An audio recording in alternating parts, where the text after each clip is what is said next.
ఇవాళ మనం ఒక పెద్ద వ్యక్తి గురించి చర్చించుకుంటున్నాం. అదే మూర్ఖంగా ప్రవర్తించే టారిఫ్ కింగ్ డొనాల్డ్ ట్రంప్ గురించి. ఈ ట్రంప్ ఎటువంటి నిబంధనలు పెడుతున్నారంటే వింతగా విచిత్రమైన నిబంధనలు పెడుతున్నాడు. అసలు ఎవరితో డీల్ కుదుర్చుకోవాలో అమెరికా డిసైడ్ చేయడం ఏంటండి? ఇండియా రష్యాతో ఆయిల్ ఒప్పందం చేసుకుంటే అసలు అమెరికాకు నొప్పేంటి?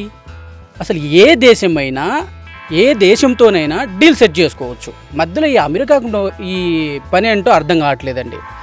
పెద్దన్న అని చెప్పుకునే ఈ అమెరికా గుర్తుపెట్టుకోవాల్సిన విషయం ఏంటంటే ఇది గ్లోబలైజేషన్ కాలం భయ్యా. రాచరిక వ్యవస్థ కాదు. నువ్వు రాజు అంతకన్నా కాదు. నీ కింద పని చేస్తున్న భటులు ఇక్కడ ఎవ్వరూ లేరు. ఓయ్ అమెరికా, కొంచెం బుర్రబెట్టి ఆలోచించు.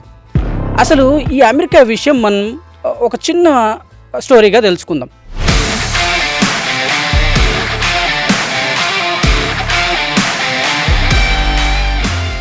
1945లో వరల్డ్ వార్ II తర్వాత అమెరికా ఒక మంచి ఎకానమిక్ వ్యవస్థగా ఎదిగింది.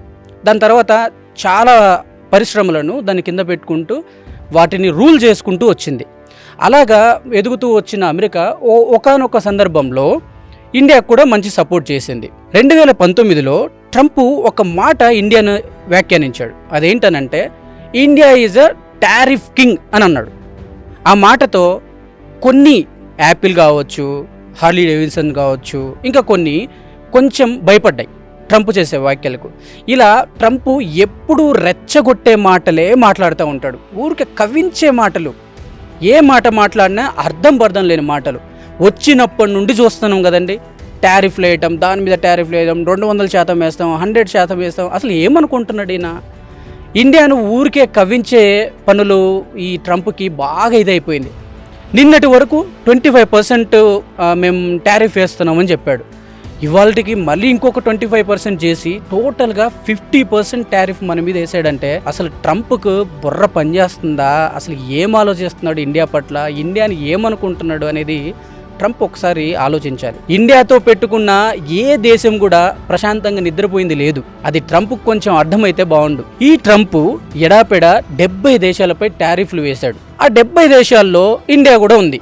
ఇండియాపై ఏకంగా మనం అనుకున్నట్టుగా 50% దిగుమతి సుంకాలు విధించాడంటే అబ్బా, ఈ ట్రంప్ అహంకారాన్ని ఏ లెవెల్లో అర్థం చేసుకోవాలో ఆయనకే వదిలేస్తున్నాం. సరే, ఇప్పటి వరకు జరిగింది ఏదో జరిగింది. మరి నెక్స్ట్ ఇండియా ఏం చేయాలి? ట్రంప్ నిర్ణయం తర్వాత ఇండియా ఈ విషయాలపై ప్రత్యేకంగా దృష్టి పెట్టాల్సిన అవసరం ఉంటుంది.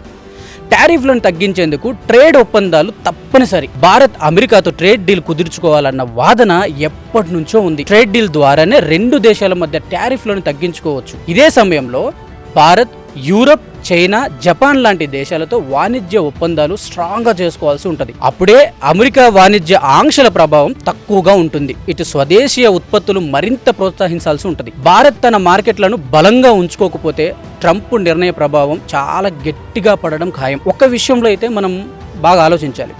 రష్యాతో ఆయిల్ ఒప్పందం చేసుకుంటున్నందుకు ఆయనకి ఒక పిచ్చెక్కినట్టుగా ఉంది. ఎందుకనంటే ఈ రష్యా ఉక్రెయిన్ వారు ఆ వారు భారత్కి ఒక లాభం అనే చెప్పొచ్చు. ఎందుకంటే సవకగా ఆయిల్ వచ్చింది. సో ఈ ఆయిల్ రావడంతో భారత్కి ఎంతైనా మన దేశం మన లాభం చూసుకుంటుంది. మన దేశంలో ఉన్న వాటిని ప్రోత్సహించడానికి ఎంత దూరమైనా వెళ్తుంది. సో సవకగా ఆయిల్ రావడంతో మంచిగా కొంటుంది.